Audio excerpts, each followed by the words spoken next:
오랜만에 영상 찍습니다. 요새 책을 쓰느라고 정신이 없었는데 이 내용은 해야 되는 시점인 것 같아요. 다음 주 증시가 어떻게 될 거냐에 대해서 많은 사람들이 불안해 하더라고요. 그래서 영상을 찍습니다. 토요일 탄핵소추안이 가결되면서 다음 주 증시 향방에 대해서 모르겠어요. 많은 사람들이 지금 서로 헷갈려 합니다. 뉴스에서는 한국 증시도 바닥이고 정상 궤도로 들어가지 않겠나 이런 기사들이 많이 보이는데 8년 전 탄핵 이후에 증시 흐름이 그랬으니까 이번에도 그럴 것이다 이렇게 근거를 제시했어요. 예상대로 내일 증시가 오르면 좋겠는데 그런 이유만으로 증시가 형성되는 건 아니거든요. 미국 상황도 봐야 되고 여러 가지들이 혼합되면서 나오는 게 증시입니다. 외국인들이 가장 싫어하는 게 불확실성인데 특히 한국 증시에 대해서 대놓고 하는 말이 한국 증시는 불확실성이 심하다. 그래서 투자 못하겠다 라는 말을 정말 많이 했어요. 그런 점에서 불확실성이 제거됐으니까 상승할 것이다. 이런 전망들도 있는데 하지만 이번 증시는 과거에도 그랬다고 이번에도 그러라는 법이 있는 건 아니죠. 외부적인 환경을 잘 봐야 됩니다. 그래서 좀 더 넓은 관점에서 설명을 드리도록 하겠습니다. 2016년에 탄핵 국면 때 코스피가 하락하고 외국인이 매도를 했습니다. 그때랑 지금이랑 비슷했죠. 이 가결 이후에 2016년에는 증시가 상승하고 외국인 투자자들이 순매수를 했어요. 그래서 이번에도 그럴 것이다 라는 전망들이 나왔는데 이때는 이유가 있었습니다. 반도체 슈퍼사이클이 이때 걸렸었거든요. 코스피 상승을 이끌었었죠. 글로벌 경기도 매우 좋았습니다. 중국도 호황이고 미국도 호황이고 증시 부동산 다 같이 올랐어요. 나스닥이 이때부터 2년 동안 지수가 50% 넘게 올랐습니다. 지금 기준으로 보면은 나스닥이 21,000인데 32,000 이렇게 갖다 보시면 돼요. 단순히 한국의 사정으로 오르고 내리는 것이 아니다. 이번 증시도 마찬가지로 글로벌 증시의 흐름이 더 중요하다. 주변의 흐름을 보면 미국의 블링컨 장관이 한국의 민주적 회복력을 확인했다 발표를 했습니다. 외국인의 불확실성을 제거하는 발언일 수도 있지만 바이든 정부는 한 달밖에 안 남았어요. 트럼프 측의 발표가 어떻게 나오는지를 보는 게 더 중요하죠. 저번 주 목요일에 선물 옵션 만기일이었는데요. 외국인의 새로운 포지션 만기는 3월에 종료가 됩니다. 이제 새로운 포지션을 쌓아가는 과정이기 때문에 다음 주부터 어떻게 시작할지를 잘 보는 게 중요한데요. 목요일 이후에 코스피는 순매도를 이틀간 이어갔는데 순매도 금액이 강하진 않았습니다. 개인들이 오히려 계엄령 이후에 엄청난 순매도를 보였어요. 기관이 이 물량을 다 받아냈고 특히 연기금이 열심히 받았습니다. 그러면 다음 주부터 개인들이 이제 한국 증시 오를 거야. 투심이 회복되면서 한국 증시로 돈이 들어오느냐 아니냐가 이번 주에 증시가 얼마나 오를 것인지 향방을 가르겠죠. 선물 포지션은 만기일에서 외국인이 순매수를 크게 했었고 금요일에는 순매도를 약간 했습니다. 개인은 상방에 베팅하는 순매수를 했는데 하루 가지고는 어떻게 될지 알 수가 없어요. 이번 주에 선물 포지션을 잘 볼 필요가 있을 것 같아요. 특히 이번 주 같은 경우는 미국의 금리 결정, 일본의 금리 결정이 있습니다. 이 두 가지가 글로벌 증시의 향방을 가르는 이벤트가 될 건데 그때까지는 한국 증시에서 특별한 포지션을 강하게 가져가거나 그렇게 하긴 어려울 것 같아요. 개인들은 그렇게 안 움직이겠죠. 개인들이 순매수로 돌아서느냐 아니면 순매도를 지속적으로 하느냐 이거에 따라서 한국 증시가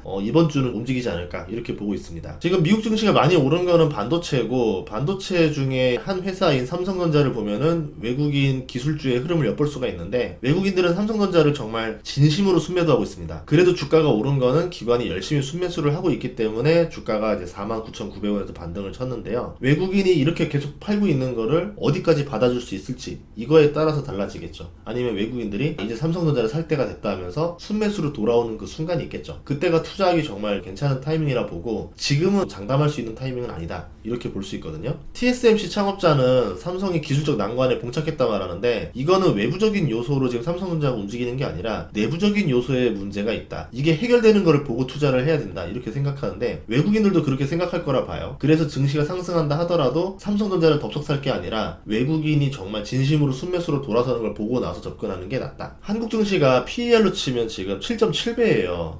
역사적으로 이런 저평가 상태가 없었습니다. 극저평가 상태인데요. 그러면 지금이 순매수 기회다. 매수 버튼 눌러야 된다. 이렇게 말하는 것들도 일리는 있어요. 근데 무조건 싸다고 매수하는 거는 좋은 판단은 아닙니다. 쌀 때는 싼 이유가 있어요. 2025년 한국 증시를 바라보면은 어떤 기대감이나 이런 게 존재하지 않습니다. 내수는 정말 안 좋고 상황이 너무 안 좋죠. 그보다는 문제가 해결될 가능성이 있는지를 봐야 되고 외국인이 들어오고 있는지를 보고 나서 사는 것도 늦지 않다라고 봐요. 하락하는 중에 먼저 살 필요는 없다. 떨어지는 칼날 잡지 말라는 말이 있잖아요. 그러니까 하락하는 중에 나 혼자서 이게 바닥이라고 판단하고 먼저 산다? 굉장히 위험한 투자가 되겠죠. 정부도 그렇고 하는 발표도 그렇고 지금은 경기 하방 위험을 이야기하고 있는 시점입니다. 통상 불확실성, 경제심리 위축, 트럼프 등장, 가계부채 심각, 한국의 상황이 지금 절대 우호적이지 않아요. 2016년처럼 경제 상승기가 아니라 지금은 1997년 같은 분위기잖아요. 단순히 불확실성 해소만으로 좋다, 지금 뛰어들어도 된다 이렇게 하기에는 리스크가 많이 노출되어 있습니다. 물론 대한민국 증시 특성상 1월이 되면은 올랐어요. 1월에 오를 확률이 굉장히 높아요. 그렇기 때문에 잘 견디고 1월부터는 한국 증시 오르지 않겠어? 라고 생각할 수 있는데, 그때 반짝하고 그 이후부터 흐름은 예상할 수 없습니다. 1월에 트럼프가 취임을 하잖아요. 그 이후에 어떤 조치들을 내리는지, 아마 트럼프가 예고한 대로 취임하자마자 정책들을 바로 발표를 할 거예요. 관세부터 시작해서 한국에 대해서 어떤 정책들이 나올 건데, 그것들을 보고 나서 맞춰 잡는 게 더 중요하지 않을까 싶어요. 그 직전까지는 그냥 모든 게 예상과 가능성만 보고 투자하는 거고, 트럼프 취임 이후부터는 패를 보고 나서 투자를 하는 거잖아요. 성공 확률이 달라지겠죠. 지금 대표적으로 볼 수 있는 지표도 환율인데, 외국인이 한국 투자를 할 만하다라고 여기면 환율이 다소 하락할 겁니다. 환율을 이루는 요소가 여러 가지라서 꼭 이렇습니다 말할 수는 없지만, 지금 개엄 이후로 환율이 1,400원에서 1,434원으로 2.5%가 상승했어요. 1,400원 아래로 내려오는 움직임을 보는 게 중요합니다. 그리고 과거 2016년에는 대부분의 주식 투자자들은 한국 주식만 했습니다. 부동산과 한국 주식 두 가지만 투자하면 되는 시기였었죠. 이번에는 한국 주식이 아니라 미국 주식이라는 더 괜찮은 옵션이 있어요. 이참에 한국 투자를 떠나자, 이런 생각이 나올 수도 있습니다. 개엄 이후에 하락했던 한국 증시랑 다르게 미국 증시는 나스닥 선물 기준으로 600포인트가 올랐어요. 사상 최고치를 또 돌파했죠. 한국 주식 투자자들의 소외감이 더 심해졌을 겁니다. 이들의 영구적인 이탈도 생각해 봐야 돼요. 이들이 돌아오려면은